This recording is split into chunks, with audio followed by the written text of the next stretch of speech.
4 months ago, my husband found a group online and went to Colorado to join it. My brother went on what he believed was a spiritual mission trip. The leader of Love as One is Amy Carlson.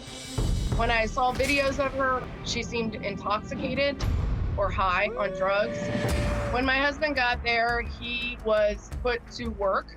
They have rigid schedules with minimal amount of sleep allowed. My husband was there for 2 days, and during the live stream, they mentioned that he had been left on the wrong side of the mountain, that his energy was not compatible with them. We realized something was wrong. We immediately made contact with police. It was an entire day of a rescue mission. I was thinking that my husband was dead. He was found wandering in the wilderness, disoriented, confused, and naked, and was arrested while trespassing on private property. We believe that he was drugged with hallucinogens and abandoned in the mountains. Since my experience with Love as One, I dealt with a lot of anger and hatred for Amy Carlson. I really resented her for luring my husband into something like this. I believe that they are a dangerous cult. Well, Amanda and Arian join us now virtually. And guys, you've been listening to everything we've been talking about so far. What would you like to add to the conversation? I think that Ashley and Lauren, because that's how I know the two young ladies that have joined, their names are not Aurora and Hope. I think that they're doing a great job at not being forthcoming and truthful with how they typically display their acts of love for humanity publicly on social media. I think that Amy is a victim of her own web that she's created. I don't think that she's in full control of this group. I think she's surrounded by an entire team that's enabling her. They are profiting and exploiting her for financial gain.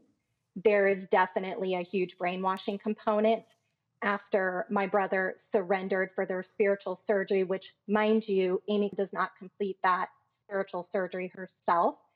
It's actually a phone call done by one of their members, some of them that are very new, that follow a guide.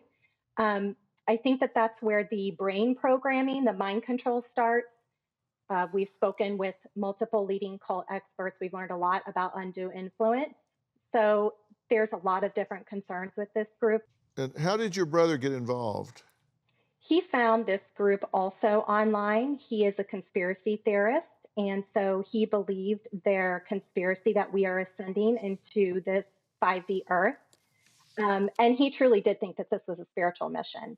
And so he was there and ready to, what he believed, save humanity.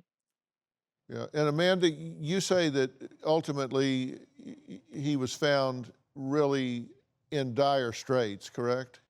So his experience was very short, thankfully. We have a lot of information about Love Has One that's on the internet, so we were very prepared that this group has a history of leaving members who want to leave in the middle of the mountains without any belongings. He was introduced on one of their evening live streams as extremely happy, very confident, very healthy looking, clear-minded.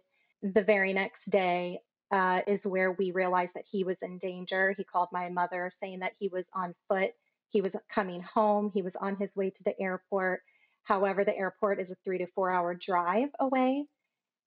That evening is the evening live stream where this group then laughed and mocked him that, his energies didn't mesh well. You can't tell mother no that you want to sleep.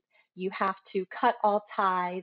So we realized that he was in danger. And then that following morning is when we started our rescue day. Do you have a story or a question for me? Click the link in the description and tell me what in the world is going on.